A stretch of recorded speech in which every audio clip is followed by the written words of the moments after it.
In the only vice presidential debate of the entire campaign cycle, Tim Kaine attacked Donald Trump over his taxes, even going as far as accusing Donald Trump of shortchanging our troops during 9/11. Listen. Governor Pence just said that Donald Trump will rebuild the military. No, he won't.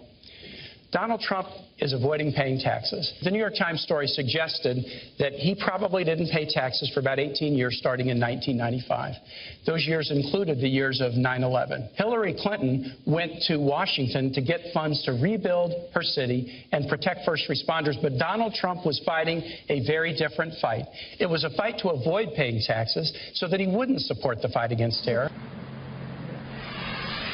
Is that a fair argument, or is that a leap? Well, here to weigh in on this is Fox News contributor Pete Hegseth and former Massachusetts Senator Scott Brown, who is also a Fox News contributor. Both are also veterans. Thank you so much for being here, both of you. Good morning. All right, Senator, what did you think of last night's debate when it comes to ISIS, Al-Qaeda, Iraq? Well, I thought the ISIS response was perfect. It was Al-Qaeda and bin Laden. I congratulated President Obama, too. That was a gutsy move to go after him. But with regard to ISIS, the fact that they tried to blame President Bush was laughable. And Clinton and Obama could have renegotiated a status of forces agreement. What does that mean? That allows us to have certain protections when men and women are over there serving. And we could have left a transition, a quick reaction, a training force there, upwards, as the generals recommended, about 10,000 troops. And they could have been there to make sure that you didn't have that vacuum. And the vacuum created ISIS, and ISIS was Al-Qaeda of Iraq, and now they're bigger than the size of New England and well-funded, well-armed, and wreaking havoc. Pete, as a veteran, what are your thoughts? Yeah, no, it's absurd. When he listed why we're safer, he said one of them was because we only have 15,000 troops in the region instead of 175, which basically means he's admitting that our retreat ultimately is some sort of a good thing in light of ISIS reviving itself. And that clip you played at the beginning, that this idea that Donald Trump doesn't want to rebuild our military because he didn't pay taxes. And he happened to not pay taxes maybe during 9/11. I mean, let's talk about who has the real pre-9/11 mindset here. And you've got in Hillary Clinton and Tim Kaine, unwillingness to call it radical Islam. They want open borders. They don't want to rebuild our military.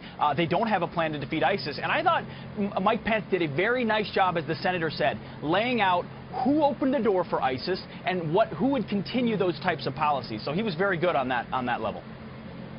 Yeah, Senator, was that just a talking point that he just wanted to get in there, the taxes thing, because it had nothing to do with 9/11? Nothing to do with it. And I guess the 47% of the people in our country that don't pay taxes, plus all the individuals, businesses, LLCs that don't pay taxes, apparently they hate the military. That is the most unusual thing I heard all night. The fact that apparently if you follow the law, you don't break the law when you're following the tax code, and you just happen not to pay taxes. I guess you voluntarily need to pay taxes in order to be supportive of our troops. It's laughable. And just to kind of extend on to what Pete said, look at Syria. When he drew the red line, that's another extension of what happened in Iraq. He did nothing. That emboldened Putin. They keep saying that, oh, you know, Trump and Putin have this man thing, and it's like ridiculous. Yeah. The only reason Putin's emboldened is because of the poor policies and the weak policies of Obama and Clinton. Am I right, Pete?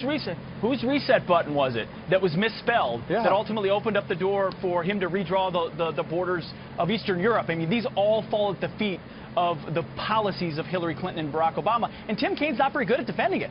Mike Pence is, because he's steeped in these issues, and his gut of America should be strong and we should lead, put America first. That's where the American people's gut is right now. So he had the clear advantage there.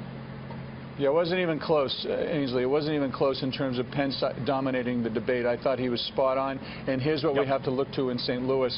We have to have an opportunity where Donald Trump actually capitalizes and builds on that ground, that base that Governor Pence led. And Hillary's going to have a difficult time. She's going to have to basically repair the damage that Kaine did. Pence had a Reagan-esque line. He said, "Are we safer now than we were 7 years ago?" I think that says it perfectly.